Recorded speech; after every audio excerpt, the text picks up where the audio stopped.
Princis Harijs ir ilgstoši cietis no trauksmes traucējumiem. Pēc mātes princeses Diānas nāves, princis Harijs jau no 12 gadu vecuma piedzīvoja smagus pēctraumatiskā stresa traucējumus un panikas lēkmes.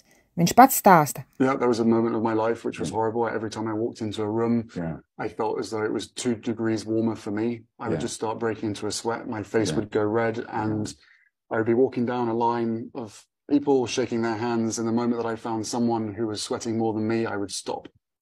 And I would continue a conversation. The people behind me saying, "Excuse me, sir, you need to move on." I'd say, "Give me a second. I'm okay." Yeah, it was that I was, since age 12, apart from being in a state of shock, I was in fight or flight. And I think the biggest understanding that I've learned, or I wish I knew before, was nervous system regulation.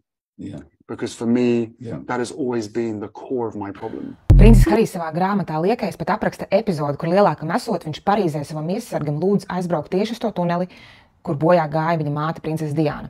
Un braukt, jeb izbraukt cauri tunelim tieši ar tādu ātrumu 105 km/h, kā iespējams toreiz brauca Diānas automašīna. Viņš cerēja, ka šis tunelis, kas ir simbols traģēdijai, palīdzēs viņam pāršķirt jaunu lapas pusi. Bet tad viņš saprata, ka tas ir tikai tunelis, ka domas ir dziļāk un ar tām jāstrādā savādāk. Lai tiktu galā ar emocijām, Harijs kādu laiku pievērsās alkoholam un narkotikām, pat atzīstot, ka vienā vakarā varēja izdzert nedēļas normu. Savukārt 10 gadi armijā sniedz viņam mieru, tur viņš jutās pasargāts no mēdīju spiediena un ikdienas spriedzes. Vēlākos gados, protams, Harijs uzsāka terapiju, kas palīdz apstrādāt pēctraumatiskas sekas un mazināt trauksmi. Harijs praktizēja pašpalīdzības tehnikas un no fiziskajām aktivitātēm viņam visvairāk patika boks.